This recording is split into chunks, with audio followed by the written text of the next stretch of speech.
விஜய் வந்து பெருசா ஆரம்பிச்சாரு, பட் இது ஒரு பெரிய முடிவோட ஒரு தொடக்கமா ஆறிடுமோன்ற ஒரு கேள்வி இருக்கு. வாக்குப்பதிவு நடக்கும்போது இதெல்லாம் யாரும் ஞாபகத்திலுமே இருக்கு. விஜயும் ஏடிஎம்கே கூட்டணி சேர்ந்துச்சுங்க, அப்படியே மாத்தி விடுவீங்க. நீ அன்னைக்கு விஜய் இல்லைன்னா மாத்தப்படுவார். தன்னோட அரசியல் பயணம் இன்னும் ஸ்ட்ராங்கரா, இன்னும் தைரியத்தோட கண்டினியூ ஆகும். மனித பேரிடர் நடந்திருக்கே, இதுக்கு வந்து யார் கவலைப்பட போறான்னு கேக்குறேன். இப்ப 41 உயிருக்கு யார் பலி? அப்ப இதற்கு காரணம் என்ன? இந்த 41 உயிருக்கு நீங்க பொறுப்பு கிடையாதா? அதனாலதான் இந்த சுற்றுப்பயணத்துல மற்ற எல்லா விஷயங்களையும் தாண்டி மக்களுடைய சேஃப்டி, அதை எந்த காம்ப்ரமைஸும் பண்ணிடக்கூடாதுன்றதுக்காக தான் அதே மனசுல ரொம்ப ஆழமா இருக்கும். அவரால் ஏற்பட்ட ஒரு பெரும் நெரிசல், அவர் தான் இது மொத்தத்துக்கும் காரணமா? அவங்க தான் ஏற்பாடு பண்ணாங்க, அப்ப அவங்க தானே சொல்லணும். நடக்கக்கூடாது நடந்துருச்சு. அந்த மனுஷன் தானே என் லைஃப்ல இந்த மாதிரி ஒரு பெயின்ஃபுல்லான ஒரு சிச்சுவேஷனை ஃபேஸ் பண்ணதே கிடையாது.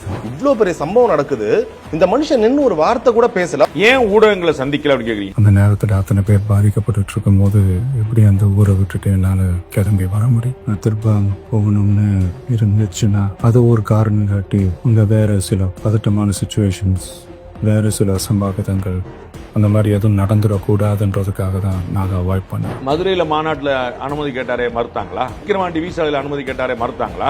அதற்கு முன்னாடி இதே இடத்துல வந்து ஏடிஎம்கே கூட்டம் நடந்துச்சு, மறுத்தாங்களா? அப்ப இவர் வந்து கூட்டம் அதிகமா வரும்னு ரொம்ப சந்தோஷம், எல்லாமே மாநாடு மாதிரி போடுங்க. இந்த அரசியல் காரணங்கள் எல்லாத்தையும் தவிர்த்துட்டு ஒதுக்கி வச்சுட்டு மக்களுடைய சேஃப்டி மட்டும் மைண்ட்ல வச்சுக்கிட்டு அதுக்கான இடங்களை சூஸ் பண்றது, அதுக்கான இடங்களை பார்த்து பெர்மிஷன் கேட்கறது, போலீஸ் டிபார்ட்மெண்ட்ல அதை ரிக்வெஸ்ட் பண்ணி கேட்போம். ஆனா நடக்கக்கூடாது நடந்துருச்சு.